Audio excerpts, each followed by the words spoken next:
Hi అండి, నమస్తే. Welcome to Silas kitchen with Silas కిచెన్లో స్వీటా చాలా సింపుల్ ఇంగ్రీడియంట్స్ తోటి కుట్టి స్వీట్ ఒకటి చేసిస్తాను మీకు. చాలా బాగుంటుంది. పుట్నాలు ఉంటే చాలా ఇంట్లో. దానికి కావాల్సిన ఇంగ్రీడియంట్స్ ఇప్పుడు నేను చెప్పినవే, ఈ 4: పుట్నాలు, జీడిపప్పు, ఎండు కొబ్బరి, యాలుక, పాలు, బెల్లం, నెయ్యి. కేల్కతం అద్భుతమైన బర్ఫీ లాంటి స్వీట్ రెడీ. చలో చేసేస్తున్నా. ముందు ఏం చేస్తానంటే, ఒకటే డిష్లో అన్నీ అయిపోవటానికి అని చెప్పి కొంచెం నెయ్యి తీసుకొని నేను మన జీడిపప్పును ఎండు కొబ్బరి ఫ్రై చేసి పక్కకు పెట్టుకుంటా. నెయ్యి జస్ట్ 1 టీ స్పూన్ వేసాను. దీనిలోకి ఒక 10-12 జీడిపప్పులు ఇట్లాగా ఏమంటారు వక్కలు చేసినాయి. అండ్ కొంచెం ఎండు కొబ్బరి ముక్కలు, కొంచెం ఇన్సెన్స్, ఒక చిన్న ముక్కని సన్నగా కట్ చేస్తే సరిపోతుంది. తొందరగా మాడిపోతే జీడిపప్పులు. టేక్ కేర్ అండి. నెయ్యే కాబట్టి సిమ్లో వేయించుకోవచ్చు.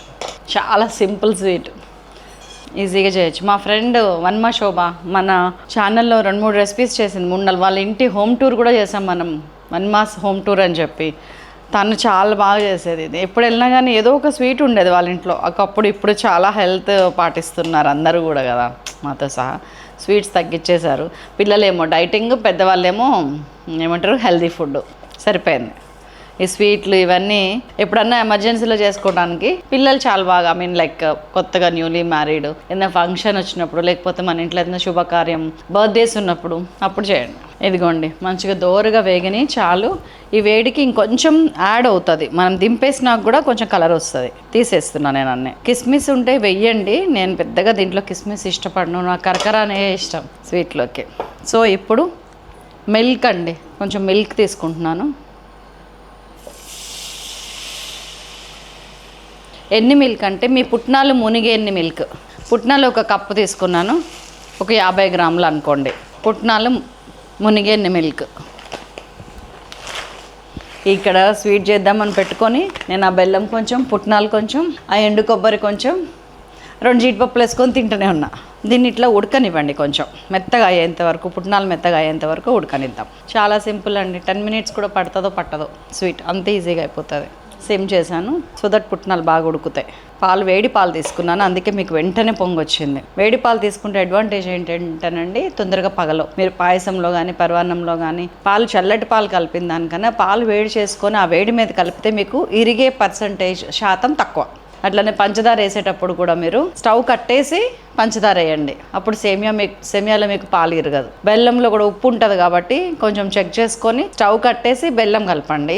ఆ తర్వాత కావాలంటే స్టవ్ అంటించండి. కలిపేటప్పుడు జరిగే 2 పదార్థాలు కలిసే క్రమంలో ఆ హీట్ అనేది పనికిరాదు. పాలు నేను జస్ట్ ఒక 100 ml పోసినానండి, 150 మ్యాక్సిమం. 1 కప్పు పుట్నాలు మునిగేన్ని పాలు చూస్తున్నారు కదా. ఆ పాలు దేనికంటే మనకి టేస్ట్ కోసం, ఒకటి మనకి పేస్ట్ లాగా రావాలి. ఈ స్వీట్ బర్ఫీ టైప్ అనమాట. పుట్నాలు బర్ఫీ అనుకోండి. పుట్నాల హల్వా అంటే నాకు నచ్చుతుంది, అది వింటానికి కొంచెం.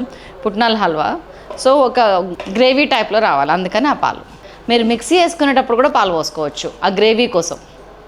కేక్ బ్యాటర్ చేసినప్పుడు మీకు ఇంకా ఎట్లా చెప్పాలి, మనము శనగపిండి, బజ్జీల పిండికి దోశపిండి కలుపుతాం చూసారా, అట్లా రావాలి. గట్టి దోశపిండి, మెత్తటి లూజ్ది కాదు, గట్టి దోశపిండి లాగా మనకి గ్రేవీ ఇది రావాలి. ఒకవేళ మీరు పాలు విరిగినాయి అనుకోండి, టెన్షన్ అవ్వకండి, ఏం కాదు. మనం ఎలాగో గ్రైండ్ చేసేస్తాం దాన్ని. పాలు గురించి మీరు అస్సలు టెన్షన్ అవ్వకండి. నేను కావాలని మళ్ళీ పోస్తున్నా మీకు ధైర్యం తీసుకురావడానికి. పుట్నాలు ఉడకటానికి ఒక 3-4 నిమిషాలకు మించి ఏం పట్టదండి. నానాలి, ఉడకాలి అంతే. వేడి పాలలో కాబట్టి తొందరగా అయిపోతుంది. చక్కగా ఒక మిక్సీ గిన్నె తీసుకున్నాను, ఇది షిఫ్ట్ చేసేస్తున్నాను పాలతో సహా. కొంచెం చల్లారనివ్వండి. మనం మిగతా ఇంగ్రీడియంట్స్ అన్నీ వేసేటప్పటికి చల్లారిపోద్దండి. ఒక 4 యాలకలు వేసేస్తున్నాను, 5. ఇదిగోండి, కొన్ని జీడిపప్పు వేస్తున్నాను, ఒక 20-30. జీడిపప్పు అనేది టేస్ట్ కోసం మీ ఇష్టం అండి. అండ్ ఇదిగోండి బెల్లం సరిపడా.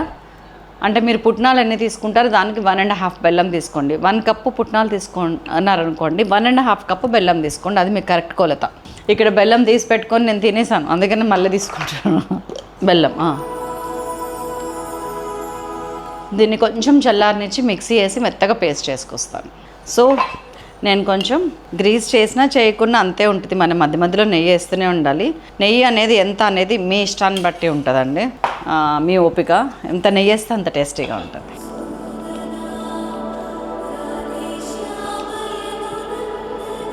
సిలికాన్ స్పాచులా వల్ల ఉపయోగాలు మొత్తం తీసేసాను చెయ్యి పెట్టకుండా. పిల్లలకి పాలల్లో ఇది ఒక్కటి కొంచెం ఒక స్పూన్ కల్పించినా కానీ చాలా మంచిది, చాలా టేస్టీగా ఉంటుంది. అండ్ దీంట్లో పల్లీలు కూడా ఉడకబెట్టి నానబెట్టేసుకుంటే మన చెద్దార్ చీజ్ ఎట్లా ఉంటుంది అంత టేస్టీగా ఉంటుంది. సో నేను ఒక సిలికాన్ స్పాచులా ఆర్ చెక్క గంట తీసుకోండి. దీన్ని ఇట్లా కలిపెడుతూ ఉండండి నెయ్యితో పాటు కొంచెం సేపు సిమ్లో, కంప్లీట్ లో ఫ్లేమ్. ఎక్కువ నెయ్యి కూడా పట్టట్లేదు చూడండి, అప్పుడే లేచి వస్తేనే అంటుకోవట్లేదు, అంటుకోకూడదు అంతే. మధ్య మధ్యలో పుట్నాలు ఉన్నా కానీ అదొక టేస్ట్ అండి, ఉండనియండి బాగుంటుంది అంతే. దీన్ని ఒక 5-6 నిమిషాల పాటు ఇట్లా కలబెట్టుకుంటా నెయ్యి యాడ్ చేసుకుంటూ ఉండండి. అంతేనండి, చక్కగా జస్ట్ ఒక్కొక్క స్పూన్ నెయ్యి వేసుకోండి. మహా అయితే మొత్తం దానికి ఒక 7-8 టీ స్పూన్లు నెయ్యి పడుతుంది. అది కూడా మనం లావిష్గా పెట్టదలుచుకుంటే, ఎందుకంటే ఆల్రెడీ అతుక్కోవట్లేదు చూడండి, లేసి వస్తూనే ఉంది. కొంచెం సేపు ఉడకాలి, వేగాలి, అప్పుడే మనకి నేతి మైసూర్ పాకులో ఒక టేస్ట్ వస్తుంది చూడండి, దానికంటే మంచి టేస్ట్ వస్తుంది. ఇంకా ఎంత క్వాంటిటీ చేసుకుంటారనేది మీ ఓపిక, మీ ఇష్టం. 1/2 కిలో చేయండి, 1/2 కిలో స్వీట్ అవుతుంది.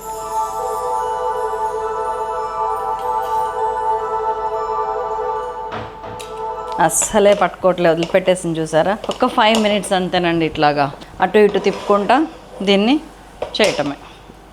అండ్ దీన్ని ఇప్పుడు ఏం చేయాలి అంటే, ఇదిగోండి మనం కట్ చేసి పెట్టుకున్న, ఫ్రై చేసి పెట్టుకున్న బాదం, జీడిపప్పు వేసుకోవచ్చు. బాదం కూడా మీకు కావాలంటే. నాకు ఇందులో సపరేట్గా బాదం టేస్ట్ ఇష్టం లేక వేయలేదు. నాకు ఓన్లీ ఆ శనగపిండి అండ్ ఈ ఎండు కొబ్బరి ఈ టేస్ట్ ఇష్టం, బాదం టేస్ట్ కన్నా కూడా. మీకు ఇష్టమైతే బాదం, కిస్మిస్, వాట్ ఎవర్ యూ వాంట్ మీరు వేసేసుకోవచ్చు.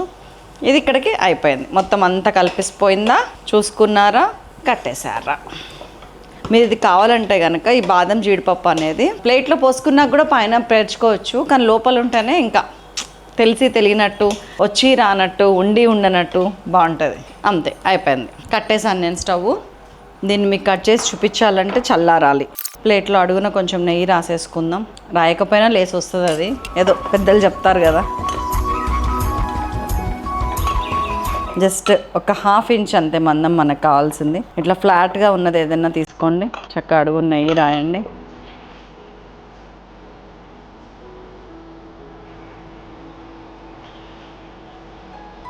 ఏం అంటుకోలేదు దీనికి.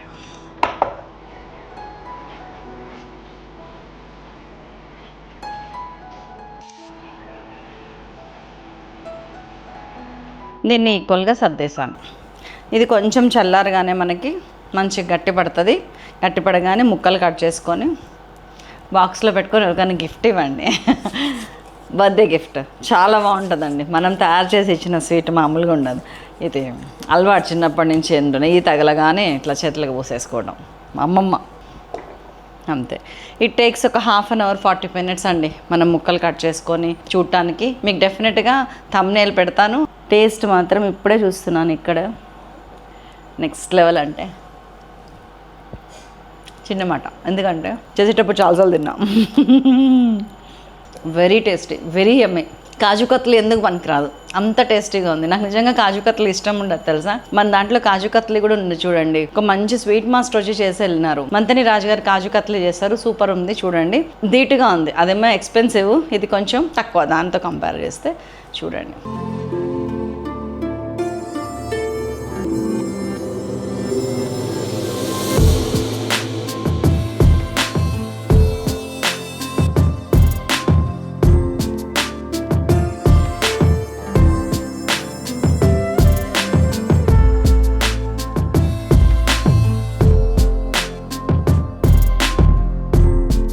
ఉండనా మరి మరొక అద్భుతమైన రెసిపీతో మిమ్మల్ని మళ్ళీ కలుస్తాను.